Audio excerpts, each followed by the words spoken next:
অসমকাষ্ট YouTube চেনেলৰ অন্য এটা নতুন ভিডিঅ'ত আপোনালোক সকলোকে স্বাগতম জনাইছো আৰু দিব বিচাৰিছো আজিৰ দিনটোৰ কেইবাটাও গুৰুত্বপূৰ্ণ খবৰ আৰু এনেকুৱা ধৰণৰ খবৰসমূহ নিতৌ চাবলৈ মোৰ এই চেনেলটো সাবস্ক্ৰাইব কৰি ভিডিঅ'টোত এটা লাইক কৰি দিবলৈ নাপাহৰিব আৰু ভিডিঅ'টো শ্বেয়াৰ কৰি দিব যাতে সকলোৱে চাব পাৰে। দিব বিচাৰিছো আজিৰ দিনটোৰ প্ৰথমটো খবৰ নৱেম্বৰ মাহত ৰেচন সংগ্ৰহৰ বাবে জাৰি বিশেষ জাননী। নৱেম্বৰ মাহৰ পৰা এটা নতুন নিয়মত আপোনালোকৰ ৰেচন সংগ্ৰহ কৰিব লাগিব। চাইলক কি নিয়ম নৱেম্বৰ মাহৰ পৰা লাগু হ'ব, ৰেচন ল'ব যাওঁতে কি কৰিব লাগিব আপোনালোকে চাইলক। চাউলৰ লগতে প্ৰতিগৰাকীয়ে হিতাধিকাৰীয়ে পাব চেনি, দাইল আৰু নিমখ। নৱেম্বৰ মাহৰ পৰা আপোনালোকে অনলি ৰেচন দোকানত চাউলেই নাপায়, লগতে আপোনালোকে নিমখ আৰু চেনি আৰু দাইলো পাব নৱেম্বৰ মাহৰ পৰা। নৱেম্বৰ মাহৰ পৰা আপোনালোকে ৰেচন মুঠ 4 বিধ সামগ্ৰী লাভ কৰিব। ৰেচন কাৰ্ডৰ গৰাকীয়ে প্ৰতিগৰাকী ৰেচন কাৰ্ডৰ হিতাধিকাৰীয়ে নৱেম্বৰ মাহৰ পৰা 4 বিধ সামগ্ৰী লাভ কৰিব। চাউলৰ লগতে আপোনালোকে নিমখ, চেনি, দাইল আৰু চাউল এই 4 বিধ সামগ্ৰী আপোনালোকে একেলগে পাব।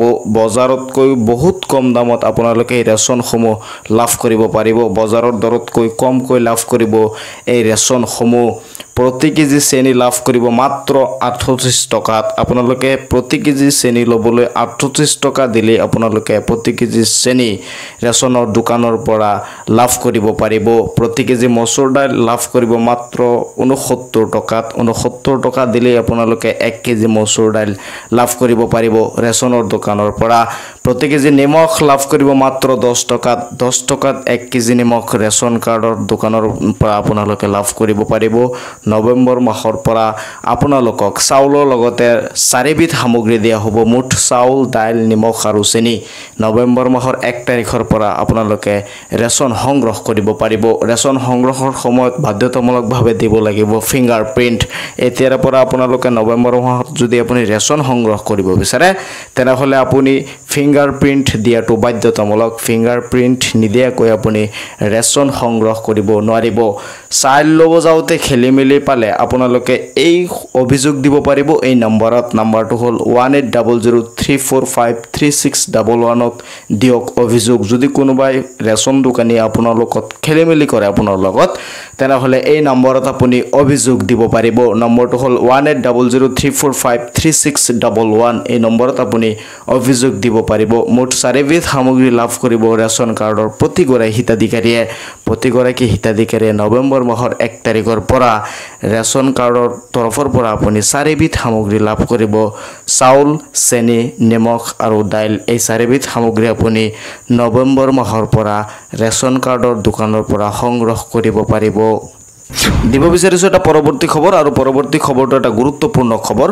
PMAYGৰ ঘৰৰ চৰকাৰে জিঅ' টেগিঙৰ সময়সীমা বৃদ্ধি কৰিছে। পূৰ্বতে এই সময়সীমা 19 অক্টোবৰলৈকে আছিল, এতিয়া এই সময়সীমা বৃদ্ধি কৰি 22 অক্টোবৰলৈকে বৃদ্ধি কৰা হৈছে। যদি আপুনি এতিয়ালৈকে চৰকাৰী ঘৰৰ বাবে জিঅ' টেগিং কৰা নাই তেনেহ'লে আপুনি 22 অক্টোবৰলৈকে কৰিব পাৰিব।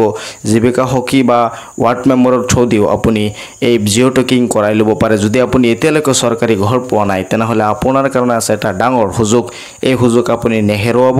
22 অক্টোবৰৰ আগতে আপুনি জিঅ' টেগিং কৰাই লওক, কাৰণ চৰকাৰে 7 লাখতকৈ অধিক ঘৰ নতুনকৈ মুকলি কৰিব, চেংচন কৰিব আৰু প্ৰথম কিস্তিৰ টকা অতি সোনকালে আপোনাৰ বেংকৰ একাউণ্টত সোমাব। প্ৰতিগৰাকী প্ৰকৃত হিতাধিকাৰীয়ে পাব চৰকাৰী পকী ঘৰ।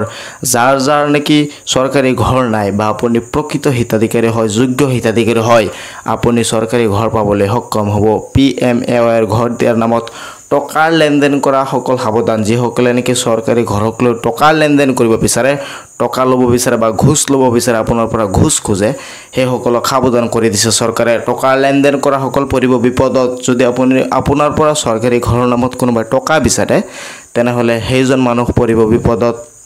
ধন দাবী কৰিলেই তথ্য সহকাৰে অভিযোগ দাখিল কৰক এই নম্বৰত। আপুনি এই নম্বৰত তথ্য সহকাৰে আপুনি অভিযোগ দাখিল কৰিব পাৰিব। মানকাছাৰ খণ্ড উন্নয়ন বিষয়াই মুকলি কৰিছে ব্যক্তিগত ফোন নম্বৰটো হ'ল 8638912691। এই নম্বৰত আপুনি অভিযোগ দিব পাৰিব। মানকাছাৰ উন্নয়ন খণ্ড বিষয়াই মুকলি কৰিছে এই ব্যক্তিগত ফোন নম্বৰটো। আপুনি এই নম্বৰত কল কৰি অভিযোগ দিব পাৰিব। ধন দাবী কৰিলে তথ্য সহকাৰে অভিযোগ দাখিল কৰক এই নম্বৰত। মানকাছাৰ উন্নয়ন খণ্ড বিষয়াই এই নাম্বাৰ ইতিমধ্যে মুকলি কৰিছে গতিকে আপুনি যদি এতিয়ালৈকে জিও টেকিং কৰোৱা নাই তেনেহলে 22 অক্টোবৰলৈকে সময়সীমা বৃদ্ধি কৰা হৈছে আপুনি 22 অক্টোবৰৰ আগত আপুনি যদি সৰকাৰি ঘৰ পাব বিচাৰে তেনেহলে অতি সোনকালে জিও টেকিং কৰাই লওক দিব বিচাৰিছো পৰৱৰ্তী খবৰ আৰু পৰৱৰ্তী খবৰটো এটা গুৰুত্বপূৰ্ণ খবৰটো হল কৃষকসকলক লৈ এই খবৰটো আহিছে খবৰটো অতি গুৰুত্বপূৰ্ণ শেয়াৰ কৰি দিব যাতে সকলোৱে চাব পাৰে যিকোনো মুহূৰ্ততে পিএম কিষাণৰ ধন লাভ কৰিব কৃষকসকলে কাৰণ চৰকাৰে ইতিমধ্যে 4খন ষ্টেটত পিএম কিষাণৰ 21 নং কিস্তি ৰিলিজ কৰি দিছে পিএম কিষাণৰ 21 নং কিস্তি পাবলৈ আপুনি হাজু হৈ যাওক কাৰণ যিকোনো মুহূৰ্ততে চৰকাৰে মুকলি কৰি দিব পিএম কিষাণৰ 21 নং কিস্তিৰ ধন নতুন নিয়মৰে এবাৰ দেশৰ কৃষকসকলে একাউণ্টত জমা হ'ব ধন কাৰণ আপুনি যদি কেৱাইসি কৰা নাই আপুনি যদি আধাৰ কাৰ্ডটো আপোনাৰ পিএম কিষাণৰ যি আইডি আছে লেন্ড শেডিং যদি আপোনাৰ হোৱা নাই বা আপুনি যদি কেৱাইসি আপডেট কৰা নাই তেনেহলে কিন্তু আপুনি নাপায় এই নতুন নিয়মসমূহ মানি ল'ব লাগিব আপোনাৰ লেন্ড শেডিং ওকে হৈ থাকিব লাগিব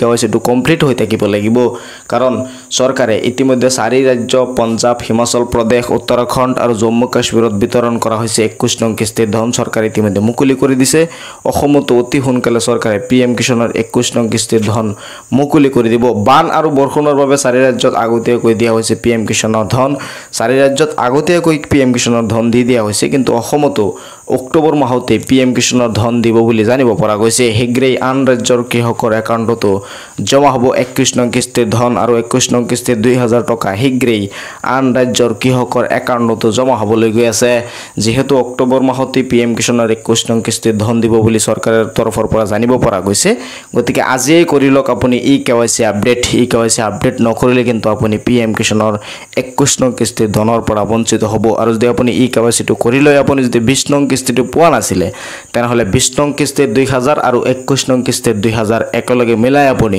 4000 টকা পাবলৈ সক্ষম হ'ব গতিকে এই সুযোগ নেহেৰুৱাব আপুনি কেৱাইসিটো আপডেট কৰি লওক কেৱাইসি আপডেট কৰিব নোৱাৰিলে আপুনি আপোনাৰ ওচৰত থকা কমন সাৰ্ভিস চেণ্টাৰ অৰ্থাৎ সিএসসি চেণ্টাৰত গৈ বা যিকোনো অনলাইন জনা কম্পিউটাৰ দোকানত গৈ আপুনি কেৱাইসিটো কৰাই লওক কেৱাইসি নকৰালে আপোনালোকে পিএম কিষাণৰ যি ধন আছে সেই ধন চৰকাৰৰ তৰফৰ পৰা পাবলৈ সক্ষম নহব পিএম কিষাণৰ 21 নং কিস্তিৰ ধন পাবলৈ হাজু হওক আপুনি কাৰণ চৰকাৰে অতি সোনকালে পিএম কিষাণৰ ধন মুকলি কৰিবলৈ গৈ আছে দেশৰ লাখ লাখ কৃষকৰ বাবে এইটো এটা ডাঙৰ খবৰ গতিকে ভিডিওটো শেয়াৰ কৰি দিব যাতে সকলোৱে এই খবৰটো জানিব পাৰে কৃষকসকলে এই খবৰটো জানিব পাৰে আৰু এই ভিডিওটোৰ আগত দিয়া খবৰসমূহ যাতে সকলোৱে চাব পাৰে ভিডিওটো যিমান পাৰে শেয়াৰ কৰি দিব যাতে সকলোৱে চাব পাৰে 4 ৰাজ্যৰ কৃষকে লাভ কৰিলে পিএম কিষাণৰ 21 নং কিস্তিৰ ধন ইতিমধ্যে 4 ৰাজ্যৰ কৃষকসকলে পিএম কিষাণৰ 21 নং কিস্তিৰ ধন অলৰেডি লাভ কৰিছে অসমৰ কৃষকসকলে অতি সোনকালে পিএম কিষাণৰ 21 নং কিস্তিৰ ধন পাবলৈ সক্ষম হ'ব আজিয়ে কৰি লওক কেৱাইসি আপডেট এতিয়ালৈকে যদি আপুনি কেৱাইসি আপডেট কৰা নাই এতিয়াই অৰ্থাৎ আজিয়েই আপুনি কেৱাইসিটো আপডেট কৰি লওক নহলে পিএম কিষাণৰ 21 নং কিস্তিৰ ধনৰ পৰা আপুনি বঞ্চিত হ'ব আৰু এনেকুৱা ধৰণৰ খবৰসমূহ আপুনি নিতৌ চাবলৈ মোৰ এই চেনেলটো সাবস্ক্ৰাইব কৰি ভিডিওটো এটা লাইক কৰি ভিডিওটো শেয়াৰ কৰি দিব যাতে সকলোৱে চাব পাৰে লগ পাম পৰৱৰ্তী ভিডিওত চাই থাকিব আপোনালোকৰ আপোন চেনেল অসম কাষ্ট